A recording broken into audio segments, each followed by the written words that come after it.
Bismillahirrahmanirrahim. Assalamualaikum warahmatullahi wabarakatuh. Bertemu lagi dengan Ibu di pembelajaran geografi. Nah, kita masih di bab 5, yaitu dinamika litosfer dan dampaknya terhadap kehidupan. Sebelum memulai pembelajaran, alangkah baiknya kita berdoa terlebih dahulu. Berdoa dipersilahkan.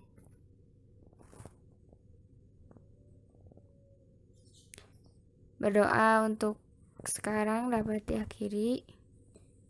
Nah, kita masih, kan kemarin kita membahas tentang karakteristik lapisan bumi dan proses tektonisme dan pengaruhnya terhadap kehidupan. Nah, mari kita review sedikit tentang materi di minggu kemarin.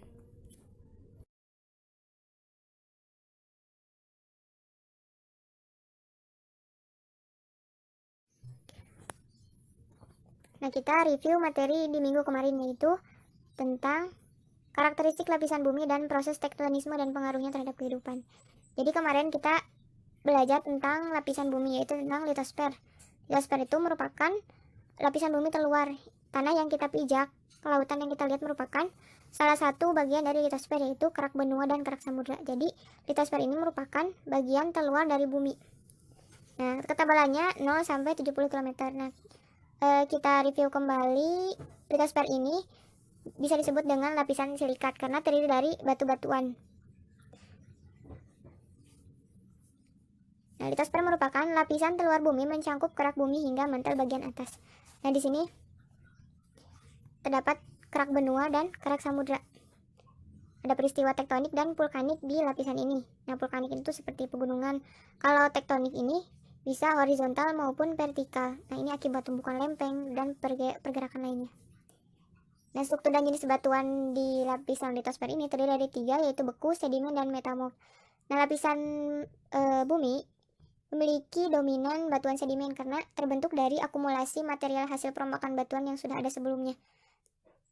Kemudian ada batuan beku. Batuan beku merupakan batuan hasil pembekuan magma, namanya juga batuan beku. Jadi terbentuknya dari hasil pembekuan. Kalau batuan sedimen itu terbentuknya dari endapan-endapan.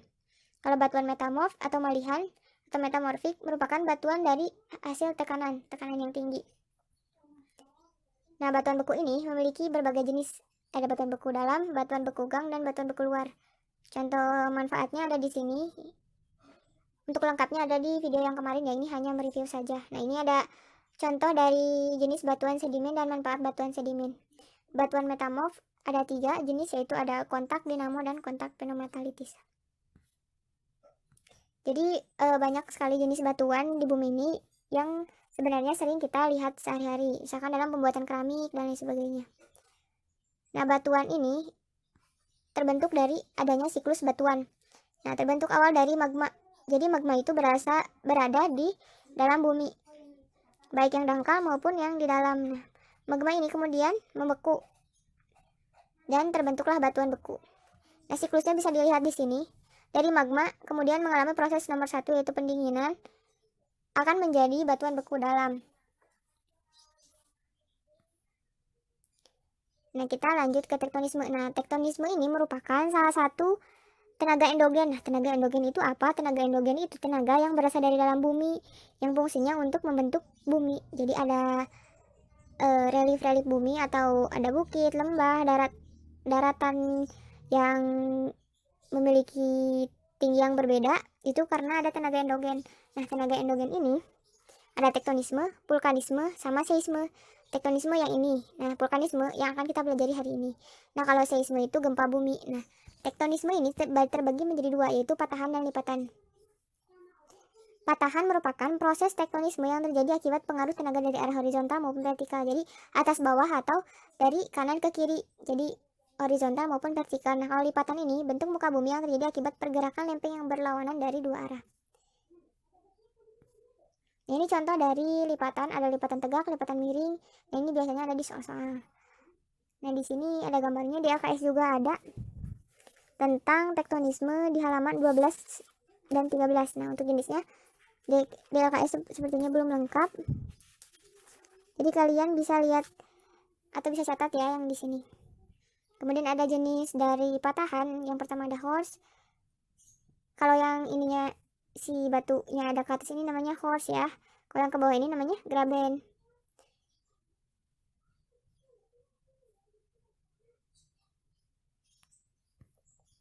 Nah, kita lanjut ke materi selanjutnya, atau materi vulkanisme.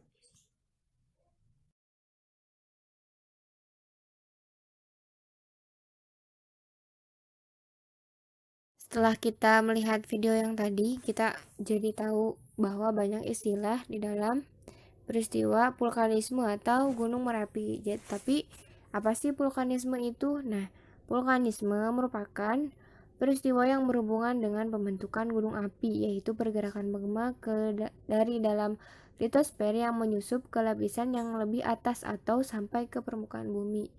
Nah, kita lihat di sini ada vulkanisme, ada leuklit, ada keping intrusi, ada korok atau gang, ada apofisa, ada sil, sama ada batolit. Nah, ini tuh merupakan gambar dari jalannya magma dari dalam perut bumi menuju ke permukaan.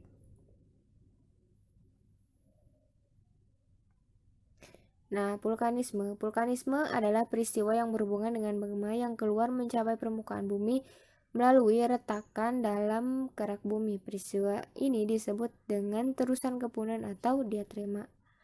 Nah, magma itu apa sih? Nah, magma itu merupakan materi pijar yang tersusun dari bahan padat, batuan-batuan, terus ada cair dan gas yang berada dalam perut bumi. Magma berada di kantong magma. Terus material hasil aktivitas vulkanisme itu ada berbagai macam. Ada benda padat atau eflata, ada benda cair dan benda gas. Yang bisa dilihat di LKS halaman 10 dan 11, di situ ada ya, bahwa wujud padat atau disebut dengan material eflata ada bom, kerikil atau lapili, pasir vulkanik, ada abu vulkanik, sama batu apung. Nah, jadi Gunung Merapi itu tidak hanya mengeluarkan lava atau lahar yang berwarna merah, tetapi ada yang mengeluarkan abu vulkanik juga, seperti yang terjadi di Gunung Merapi di Jawa Tengah. Nah, itu kan ada hujan abu vulkanik. Nah, itu merupakan wujud padat dari material hasil vulkanisme. Benda cair juga ada di Gunung Merapi juga, itu masih termasuk. Nah, benda gas eklasi ini seperti solvatara, fumarol, movet. Nah, ini kayak gas. Kalau solvatara itu contohnya ada belerang.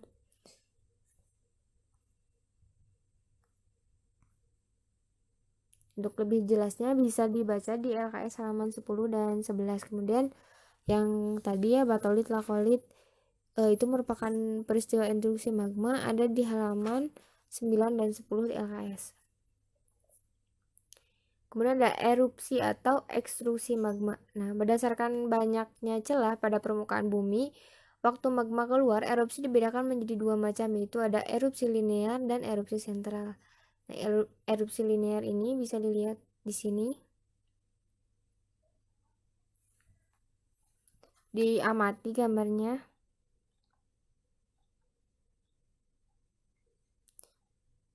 Erupsi linear ini merupakan peristiwa yang keluarnya magma melalui celah atau retakan yang memanjang sehingga membentuk deretan gunung api. Jadi gunung apinya tuh banyak.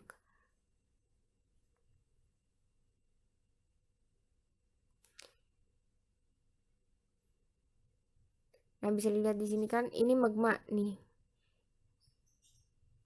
Dapur magma. Nah, ini tuh menyebar si magmanya tuh. Nah, menyebarnya ini, keluarnya menyebar menimbulkan rentetan dari si gunung Merapi. Kita lanjut ke erupsi sentral.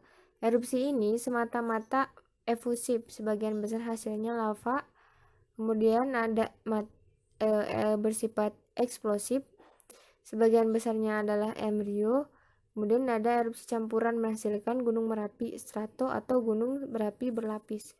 Erupsi ini terdiri atas bahan-bahan lepas dan lava. Ini 3 contoh bentuk gunung api hasil erupsi sentral. Erupsi sentral ini jika letusan yang terjadi keluar melalui sebuah lubang yang membentuk gunung api yang terpisah-pisah. Erupsi ini menghasilkan 3 bentuk gunung api, yaitu ada gunung api perisai yang A ya, yang perisai, Nah, gunung api perisai ini yaitu sebuah gunung api yang beralas luas dan berlereng landai, merupakan hasil erupsi efusif magma yang cair, contohnya gunung api yang tersebar di Kepulauan Hawaii. Nah, ini contoh dari tipe gunung api perisai yang A. Yang B, kemudian ada gunung api Maar. Nah, api Maar ini merupakan hasil erupsi eksplosif yang tidak terlalu kuat dan hanya sekali saja. Jadi contohnya ada Gunung Lamongan di Jawa Timur dan kawahnya Kelakah. Jadi satu kali meledak udah weh. Nah, ini namanya gunung api Maar. Kemudian ada gunung api strato atau kerucut. Gunung api strato atau kerucut merupakan hasil campuran efusif dan eksplosif yang berulang kali. Gunung api ini berbentuk kerucut dan badannya berlapis-lapis akibat erupsi yang berpindah-pindah pusatnya, menyebabkan di sana-sini terbentuknya kerucut-kerucut gunung sehingga membentuk gunung api tersebut tidak teratur. Sebagian besar gunung api di Sumatera, di Jawa, Bali, Nusa Tenggara, dan Maluku termasuk gunung api kerucut.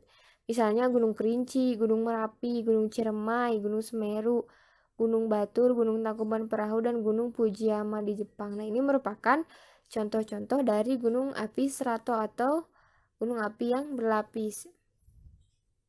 Nah, ada juga nih ekstrusi magma yang dapat dibedakan menjadi dua, yaitu erupsi dan efusif dan eksplosif. Efusif itu merupakan erupsi berupa lelehan lava melalui retakan dan rekahan atau lubang kawah suatu gunung api. Kalau eksplosif itu erupsi berupa ledakan dengan mengeluarkan bahan-bahan padat berupa bom, lavili, kerikil, debu vulkanik bersama-sama dengan gas fluida. Jadi kalau si gunung itu meletus tapi enggak berupa ledakan gitu, enggak ada kayak bom meledak gitu. Kalau nggak ada berarti itu namanya efusif. Jadi cuman meleleh doang lavanya. Lelehan lava aja gitu. Nah, kalau eksplosif itu enggak. Eksplosif itu adanya ledakan dulu baru keluar si bahan-bahan padat, seperti dia tuh mengeluarkan batu, debu vulkanik. Nah, kayak gitu-gitu. Jadi tidak ada gemuruh yang besar dan menimbulkan ledakan. Kalau eksplosif itu misalnya waktu dulu ada Gunung Tambora. Nah, intrusi terobosan magma. Nah, kalau tadi kan keluar ya, ekstrusi itu si magmanya itu sampai ke permukaan kulit bumi. Nah, sedangkan kalau intrusi atau terobosan magma ini, si magmanya itu nggak sampai ke permukaan bumi. Jadi keburu membeku pas di perjalanan atau dia tertahan. Nah, intrusi atau terobosan magma ini sebuah intrusi magma yang hanya menyusup sejajar di antara pelapisan batuan yang sudah ada sebelumnya. Bisa diperhatikan gambarnya.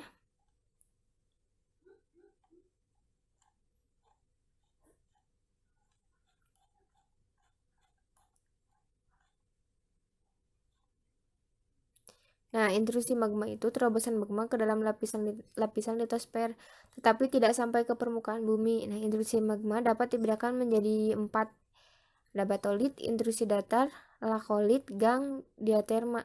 Nah, ini yang pokoknya, tetapi ada tambahan-tambahan yang lain. Nah, kalian bisa baca di LKS halaman 10, ada termasuk gambarnya.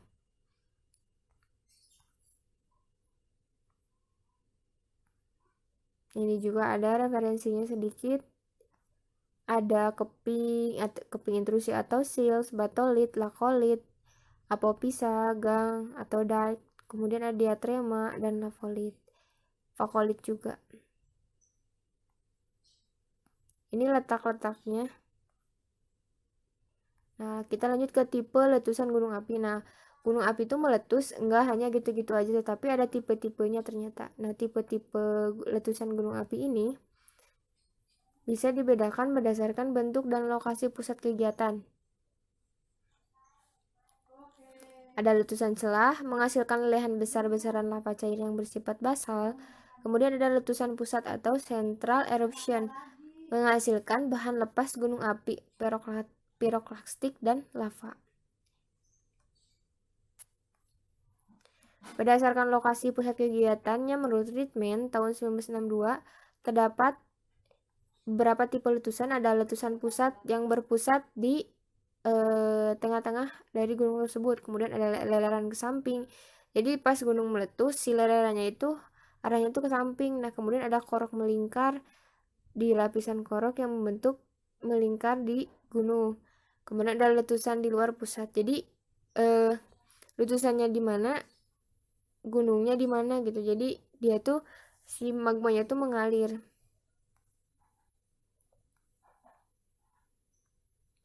Nah, kalau menurut Escher ada tipe Hawaii, tipe Stromboli, kemudian ada tipe Vulcano, tipe Merapi, tipe Pele, tipe Vincent, sama tipe Peret. Nah, kalau tipe Hawaii ini cirinya itu lavanya cair. Cair mengalir keluar letusan. Jadi kayak letusan air mancur gitu. Nah, contohnya ada Gunung Mauna Loa di Kepulauan Hawaii. Nah, kalau tipe Stromboli ini mempunyai ciri-ciri yaitu seringnya ledakan atau terjadinya letusan kecil yang tidak begitu kuat, namun terus-menerus dan banyak mengeluarkan efflata. Contohnya Gunung Vesuvius di Italia, Gunung Raung di Jawa, dan Gunung Batur di Bali. Nah, ini contoh dari tipe Stromboli. Kemudian ada tipe letusan vulkano. Nah, tipe vulkano ini mempunyai ciri-ciri magmanya itu kental dan dapur magma yang bervariasi dari dangkal sampai dalam sehingga memiliki tekanan yang sedang sampai tinggi. Tipe ini merupakan tipe letusan gunung api pada umumnya. Contohnya ada Gunung Semeru di Jawa Timur. Nah, ini merupakan tipe vulkano yang kemarin baru meletus ya. Kemudian ada tipe peret yang poin D ya. Tipe peret ini merupakan tipe yang sangat merusak karena ledakannya sangat dahsyat. Ciri utama tipe ini ialah letusan tiangan atau gas yang sangat tinggi dan dihiasi oleh awan menyerupai bunga kol di ujungnya. Contoh letusan Gunung Krakatau pada tahun 1883 merupakan tipe peret yang letusannya paling kuat dengan fase gas setinggi 50 km. Jadi kebayangkan, jadi si gasnya itu pasti ke negara mana-mana gitu. Karena letusan yang sangat hebat menyebabkan puncak gunung menjadi tenggelam dan merosot. Kemudian membentuk sebuah kaldera atau kawah. Kemudian ada tipe Merapi. Oh, tadi tipe peret yang dia. Kemudian ada yang poin D, tipe Merapi. Nah, tipe Merapi ini memiliki lava yang kental yang mengalir keluar perlahan-lahan dan membentuk sumber kawah adalah ciri-ciri tipe Merapi. Karena tekanan gas dari dalam semakin kuat, maka kawah tersebut terangkat dan bagian luarnya pecah-pecah disertai awan panas yang membahayakan penduduk. Nah, cirinya ini ada awan panas. Atau kalau di bahasa Jawanya ada wedus gembel. Kemudian ada tipe Vincent. Nah, tipe ini merupakan tipe letusan dengan lava yang kental, tekanan gas sedang, dan dapur magma yang dangkal. Contohnya ada Gunung Kelud. Kemudian ada tipe Pele. Tipe ini memiliki tipe letusan yang dicirikan dengan lava kental, tekanan gas tinggi, dan dapur magma yang dalam. Contohnya ada Gunung Montai, gunung yang berada di Amerika Tengah. Di sini ada contohnya nih. Erupsi, volcano eruption, Iceland eruption, Hawaii eruption, Stromboli eruption. Nah, ini ada ilustrasi dari tipe-tipe letusan yang tadi. Kalau Hawaii meleleh kan, cair gitu. Nah, ini ada Stromboli, dia gunungnya berlapis-lapis. Nah, ini tipe-tipe erupsi gunung api, keadaan lava, tekanan gas, kedalaman dapur magma. Jadi sudah diringkas menjadi tabel seperti ini. Dari tipe Hawaii ke tipe Peli. Nah, dampak tenaga geologi ada kerugian sama manfaatnya juga atau positifnya. Nah, dampak negatif itu ada letusan besar sebuah gunung Merapi dapat membawa korban baik moral maupun material bagi penduduk di sekitar Gunung Merapi. Jadi seperti waktu Merapi meletus atau Krakatau meletus, jadi banyak terdampak terhadap masyarakat dan barang-barang atau material dari masyarakat tersebut. Nah, positifnya bagus untuk tanah. Jadi tanah itu banyak mengandung mineral gara-gara gunung apinya meletus. Nah, kita nanti lanjut ke seisme ya. Nah, kita lanjut ke materi selanjutnya, yaitu gempa.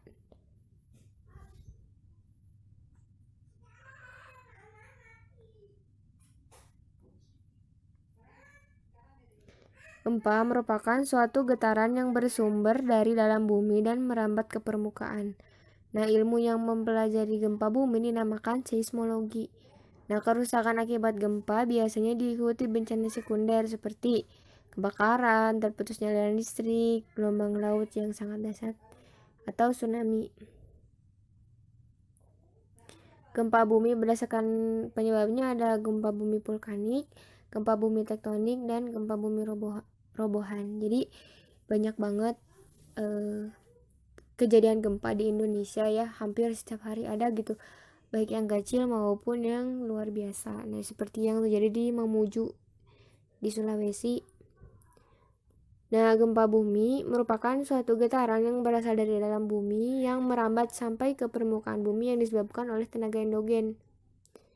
Yaitu bisa dari lempeng tektonik yang gerak atau dari si tadi vulkanisme yang tadi. Ilmu yang secara khusus mempelajari gempa disebut dengan seismologi. Sedangkan ilmuwan yang mengkhususkan diri untuk mempelajari gempa disebut seismolog.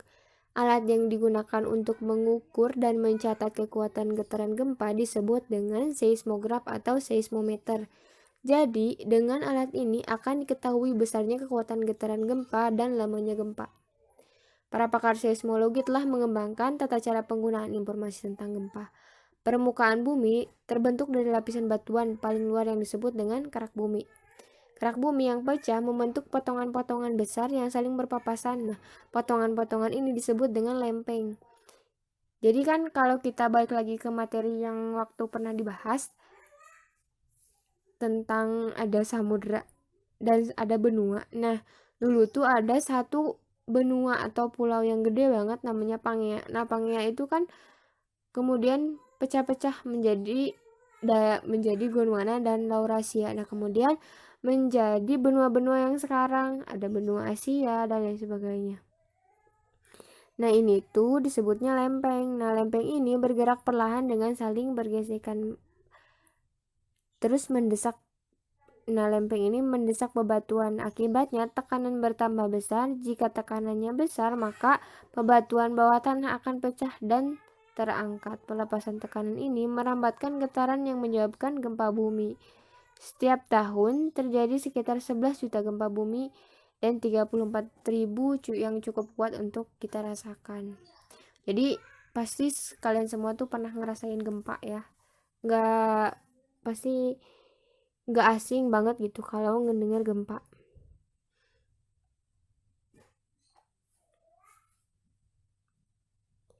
Nah, di sini ada gempa bumi berdasarkan penyebabnya. Ada gempa bumi vulkanik, tektonik, dan robohan atau runtuhan. Nah, ada gempa bumi vulkanik. Kalau vulkanik itu atau volcanic earthquake adalah gempa ini terjadi akibat gunung api. Jadi gunung api yang meletus, terjadilah gempa, namanya gempa vulkanik. Jadi kalau kalian mendengar, oh gempanya jenis gempa vulkanik, oh berarti itu karena ada aktivitas gunung api. Nah, dalam banyak peristiwa gempa bumi ini mendahului erupsi gunung api, tetapi lebih sering terjadi secara bersamaan. Jadi ada gempanya itu akibat gunung meletus. Nah, gunung meletus itu kan keluar tuh magma erupsi. Akibatnya ada gempa juga. Jadi dia keluar si lava dari si gunung. Nah, kita ngerasain getaran. Itu namanya gempa. Nah, getaran gempa vulkanik ini lebih terasa dibandingkan getaran gempa runtuhan dan getaran yang lebih luas. Kalau gempa bumi tektonik itu gempa bumi yang akibat proses di dalam litosfer yang berupa pergeseran lapisan batuan tua yang terjadi dislokasi. Jadi tadi lempeng-lempeng tadi, si batu-batu yang tadi yang di bawah itu pindah, atau tadi kan hancur, tak, nah langsung dia tuh pindah kan ke geser. Nah ini menimbulkan getaran, jadi gempa tektonik. Gempa ini juga bisa kita rasain dan cakupannya bisa meliputi wilayah yang sangat luas. Nah selanjutnya ada gempa robohan atau runtuhan, nah atau fall earthquake. Gempa ini terjadi akibat runtuhnya batu-batu raksasa di sisi gunung, atau akibat runtuhnya gua-gua besar. Radius getarannya tidak begitu besar atau tidak terasa.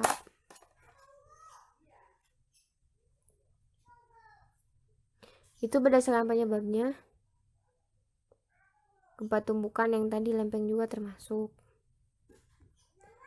Berdasarkan magnitudenya ada kelas A dan B, ada kelas gempa, ada A, B, C, D, E. Jadi besar magnitudenya. Jadi kita kan suka dengar nih, oh gempa berapa skala 5,3, oh berarti itu gempa tipe E. Nah ini berdasarkan magnitudenya. Kemudian ada alat pencatat gempa atau seismograf. Nah sebelumnya ada juga jenis-jenis gempa lainnya. Ada berdasarkan letak pusat gempa, ada di gempa di laut, ada gempa di darat. Nah kalau gempa di darat ini terjadi episentrumnya atau si pusat gempanya itu ada di daratan. Kayak Gunung Merapi kan itu pusat gempanya di daratan. Nah kalau gempa laut itu terjadi jika letak episentrumnya terletak di dasar laut, atau dapat pula dikatakan episentrumnya terletak di permukaan laut. Gempa ini terjadi karena getaran permukaan dirambatkan di permukaan laut bersamaan dengan yang dirambatkan pada permukaan bumi di dasar laut. Kayak Krakatau waktu meletus, gempa dikit. Nah itu gempanya jenis gempa yang bersumber dari laut, pusatnya ada di laut. Nah berdasarkan jarak episentrumnya ada gempa setempat, gempa jauh, dan gempa jauh sekali. Nah kalau gempa setempat itu berjarak kurang dari 10.000 km. Nah kalau gempa jauh itu berjarak 10.000 km. Kalau gempa jauh sekali itu lebih dari 10.000 km. Nah berdasarkan kedalaman hiposentrumnya ada gempa dangkal, gempa menengah, dan gempa dalam. Nah kan disebut-sebut tuh pas gempa di Mamuju, ini tuh gempa dangkal, ini tuh gempa dangkal. Nah apa sih gempa dangkal itu? Nah gempa dangkal merupakan gempa yang memiliki kedalaman hiposentrumnya kurang dari 100 km di bawah permukaan bumi. Nah gempa menengah memiliki kedalaman hiposentrumnya antara 100 sampai 300 km di bawah permukaan bumi. Nah gempa dalam memiliki kedalaman hiposentrum antara 300 sampai 700 km di bawah permukaan bumi. Sampai saat ini tercatat gempa terdalam adalah 700 km.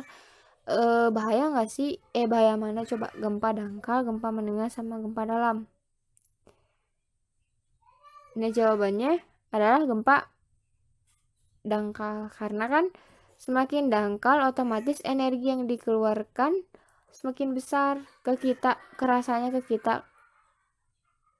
Kan kalau jauh tuh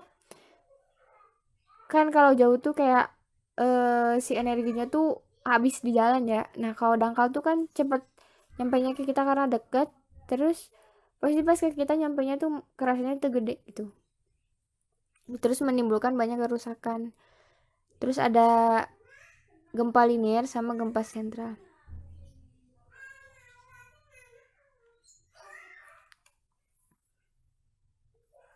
Alat pencatat gempa namanya seismograf.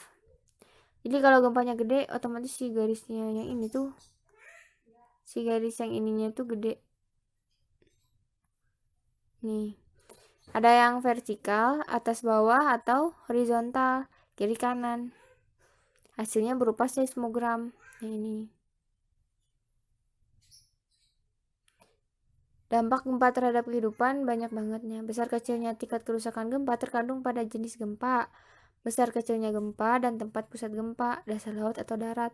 Kerugian akibat gempa yang terjadi di dasar laut relatif lebih sedikit jika dibandingkan dengan kerugian akibat gempa yang terjadi di darat. Gempa dapat terjadi di mana saja. Jika gempa itu terjadi di pusat-pusat pemukiman dan kegiatan penduduk, maka akan sangat merugikan penduduk, misalnya bangunannya porak-poranda, lahan pertanian menjadi rusak, industri menjadi hancur, bahkan dapat membawa korban manusia yang tidak sedikit.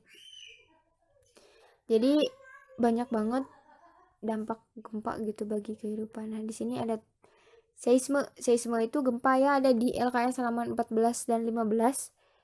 Ditulisnya itu judulnya seisme. Nah, seisme itu sama aja kayak gempa. Jadi nama lainnya gempa itu seisme. Nah, di sini ada retakan, epicentrum, hipocentrum.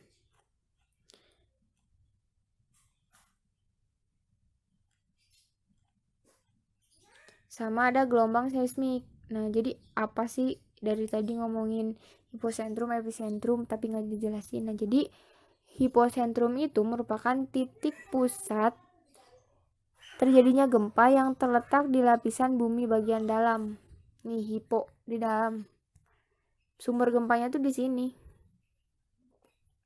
Terus kalau epicentrum itu titik pusat gempa bumi yang terletak di permukaan bumi tegak lurus dengan hipocentrum. Nah, ini. Tak, baru dia ngeramat kan ke sini. Gelombang. Nah, hipocentrum itu di dalam, jadi di pusatnya banget. Jadi pusat gempa yang terletak di lapisan bumi yang bagian dalam. Kalau epicentrum itu titik pusat gempa yang terletak di permukaan bumi tegak lurus dengan hipocentrum. Di sini ya. Nah, kalau fokus itu jarak antara hipocentrum dan epicentrum. Nah, jarak ini antara dua ini dan ini mempunyai jarak. Ini angka 3 namanya fokus. Jadi fokus itu jarak antara hipocentrum dan epicentrum. Nah, isoseista itu garis pada peta yang menghubungkan daerah-daerah yang mengalami intensitas getaran gempa yang sama besarnya. Nah, ini wilayah ini memiliki kekuatan gempa yang sama. Jadi ini tuh semakin jauh berarti semakin sedikit kerasanya ya, kecil. Nah, ini kalau dipetakan itu nanti akan berupa garis. Nah, oh berarti di sini kekuatannya 3,2 nih kerasanya, kayak gitu. Oh, di sini nggak kerasa apa-apa karena jauh dari sumber gempa gitu. Terus ada Pleistoseista, itu garis pada peta yang menunjukkan daerah yang paling kuat menerima goncangan gempa. Daerah tersebut terletak di sekitar epicentrum. Nah, biasanya di daerah ini. Terus ada Homoseista, itu garis pada peta yang menghubungkan daerah yang menerima getaran gempa yang pertama pada waktu yang bersamaan. Kayak gitu. Jadi banyak banget bahasa-bahasa tentang gempa. Nah, di sini di LKS ada ya halaman 14 tipe gempa bumi, ada berdasarkan kedalamannya juga, ada intensitasnya juga, ada makroseisme sama mikro. Kalau makro itu gempa yang intensitasnya besar dan dapat dirasakan dan diketahui tanpa menggunakan alat. Nah, kalau mikro mah kecil.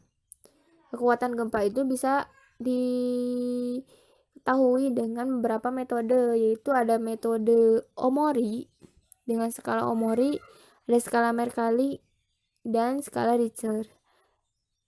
Jadi yang paling sering ya Richter ini, yang dari buatan Charles Richter.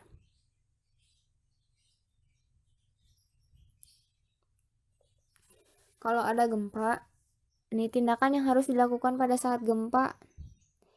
Kita tuh harus tetap tenang. Nah, melindungi tubuh dari runtuhan benda yang tidak berdiri di dekat gedung atau tiang.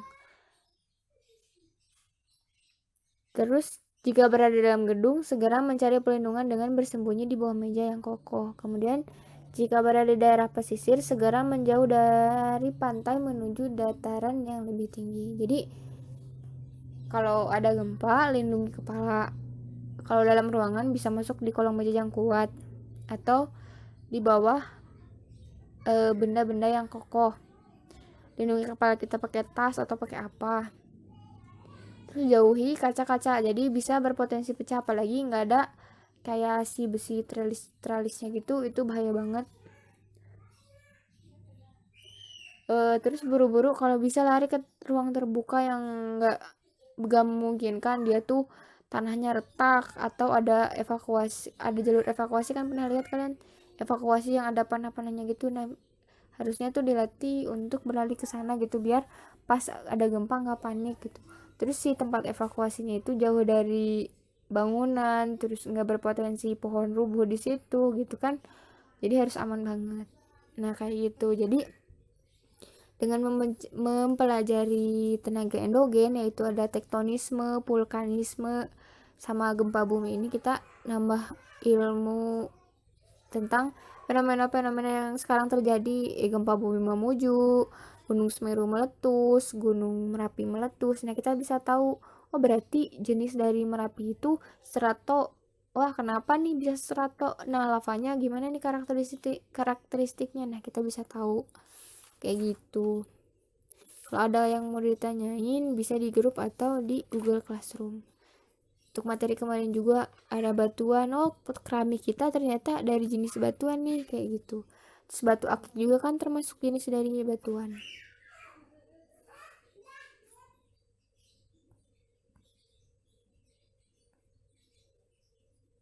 Dan nanti kita mempelajari tentang tenaga eksogen, yaitu tenaga yang berasal dari luar bumi dan merusak, sifatnya merusak. Juga kita akan mempelajari tentang tanah dan proses pembentukan tanah, konservasi yang kayak gitu-gitu. Mungkin untuk hari ini cukup sekian. Terima kasih. Wassalamualaikum warahmatullahi wabarakatuh.